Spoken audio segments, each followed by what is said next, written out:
যদি ব্লুটা বাড়াই, এখানে দেখেন ব্লু অংশটুকু কিন্তু বেড়ে যাচ্ছে একদম, যে ব্লু কালার যেটা আছে এটা ধরে এটা বেড়ে যাচ্ছে।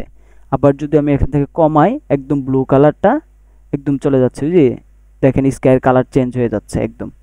ঠিক আছে, এই ইয়াগুলা হচ্ছে আমার এখানে RGB কার্ডস থেকে আমরা তিনটা ইয়া পাবো, সেটা হচ্ছে রেড, গ্রিন, ব্লু, এই তিনটা নিয়ে কাজ করতে পারবো।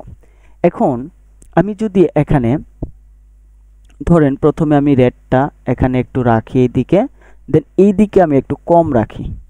দেখেন আমি যদি এখানে একটু বেশি রাখি, উপরের দিকে দেখেন, এইদিকে দেখেন রেডটা বেশি বেড়ে গেল। আবার যদি আমি এটা এইদিকে কমাই, সেদিকে এইদিকে কমে যাবে। তো আমি এটা বেশি দিব না, হালকা এটা রেডের দিকে নিলাম, এদিকে আবার একটু কমায় দিলাম।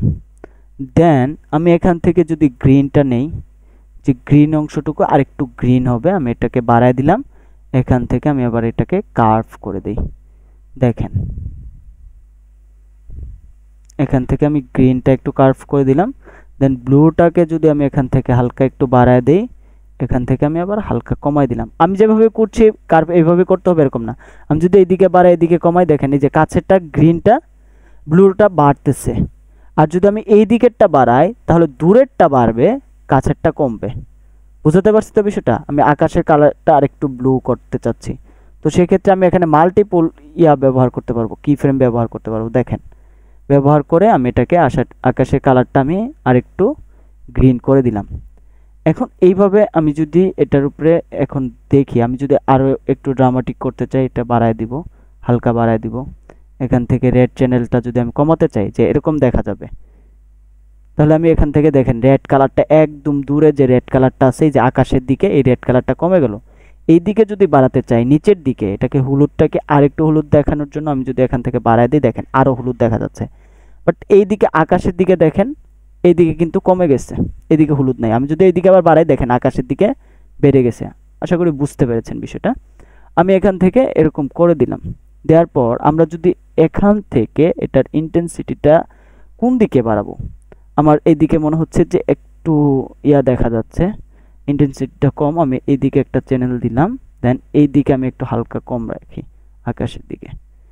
এখন কিন্তু দেখেন এইদিকে আমি আলো বাড়াচ্ছি, এইদিকে কমাচ্ছি। এই যে দেখেন আমি যদি আরো কমাতে চাই এভাবে কমাতে পারবো, বাট এটা মাইনাসের দিকে গেলে কালো হয়ে যাবে। আমি জাস্ট হালকা এখান থেকে, ওকে। এখন যদি আমি এটা আগে পরে পার্থক্য করে করে দেখি, এখান থেকে আমি যদি কালারটা দেখি, এটা হচ্ছে আগে ছিল, এখন হচ্ছে পরে আমার এই কালার নিয়ে আসতে পারছি। ওকে, আমি যদি এটাকে আরেকটু বাড়াই, এখান থেকে কমাই, এখন দেখেন আকাশে কালারটা চেঞ্জ হয়ে গেল। এখন আমরা মাস্কিং এর একটা কাজ দেখছি না, মাস্কিং বিষয় তো আমরা জানি। এখানে আমরা তো সরাসরি এই লেয়ারের উপরে অ্যাপ্লাই করতে পারলাম। আমরা যদি চাই এখানে ধরেন আমি এখান থেকে আকাশটা দেখা যাচ্ছে, তাই না? এখান থেকে দেখা যাচ্ছে। তো আমি লেয়ারটাকে আনলিঙ্ক করি, এখান থেকে আনলিঙ্ক করে আমরা তো এইভাবে এটাকে RGB কার্ভ থেকে এটা কালার গ্রেডিং করতে পারবো। যে লুকে নিয়ে আসতে চাই সেই লুক আমরা এখান থেকে দিয়ে দিতে পারবো। এটার FX অন অফ করেই বোঝা যাবে যে কতটা চেঞ্জ হয়েছে। এটা ছিল আগে, ভালো করে দেখেন, এটা আগে একটা লুক ছিল, আমি যদি এটা দেই, এটা হচ্ছে পরে একটা লুক চলে আসছে। বুঝতে পারছি? এখন আমি যদি শুধু স্পেসিফিক একটা কালারের উপরে, ধরেন আকাশের এই সাইডটার উপরে আমি এটা ইয়া করতে চাই, চেঞ্জ করতে চাই, কালারটা চেঞ্জ করতে চাই, তাহলে কিন্তু আমাকে এটাকে অল ধরে ডুপ্লিকেট করতে হবে। দেন আমার এখান থেকে একটা এরিয়া এখান থেকে বেছে নিতে হবে। ডুপ্লিকেট করলাম।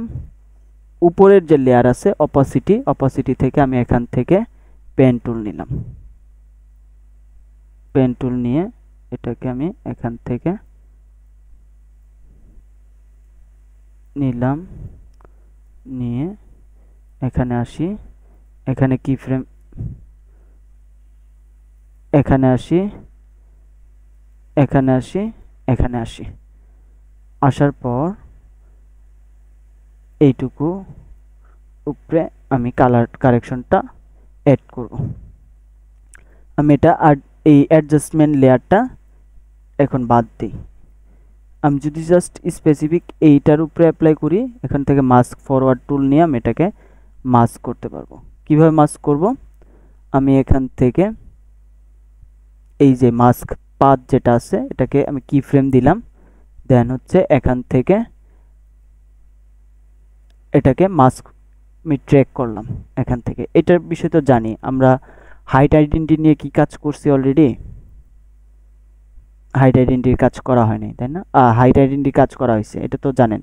আমরা হাইট আইডেন্টিটির ক্ষেত্রে কিন্তু এই যে অটো যে আপনার ট্র্যাক সিলেক্ট ফরওয়ার্ড যে ইয়াটা আছে, এখান থেকে মাস্ক অপশন থেকে আমি এখানে ক্লিক করলাম, অটো কি ফ্রেমটা নিয়ে নিবে।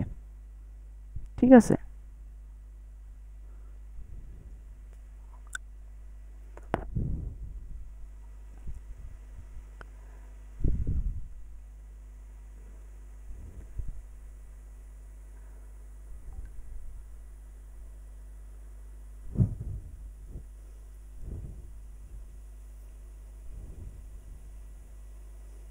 ওকে নিয়ে নিচ্ছে অলরেডি।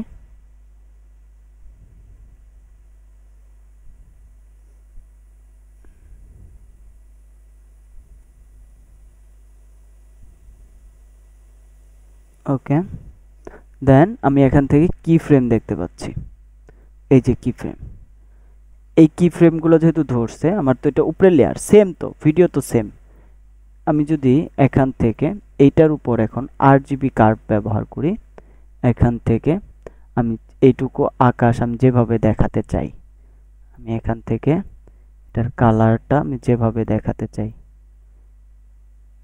এখান থেকে নেই, এইটুকু রাখি, দেন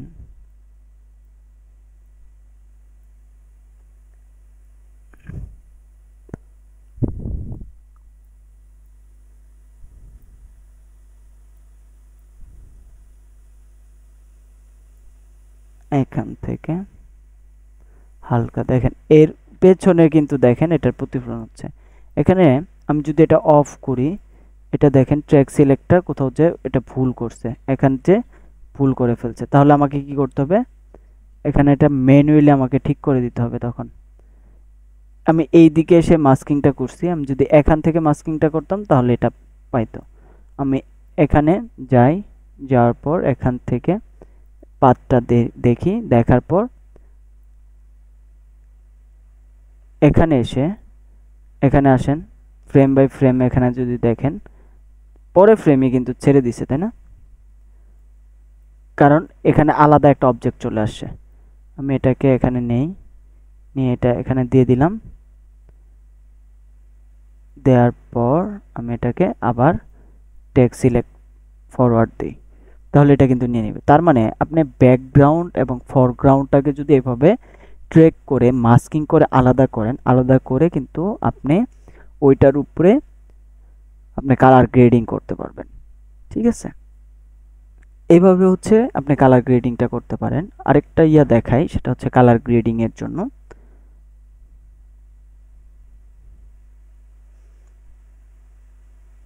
এটা শেষ হোক। ওকে, এখন মোটামুটি নিয়ে নিছি। আমি এখান থেকে যদি দেখি, এটাকে ডিসিলেক্ট করি, এখানে মাস্কিং যে করলাম আমি, এখানে দেখেন এটা কিন্তু স্পষ্ট বোঝা যাচ্ছে। কেন বোঝা যাচ্ছে? এখানে আমার ফেদার দেয়া নাই। এই যে আমি ফেদারটা যদি দিয়ে দেই, এখান থেকে দেখেন ফেদার দেওয়ার জন্য এটা অ্যাডজাস্ট হয়ে গেল। এখন যদি আমি দেখি,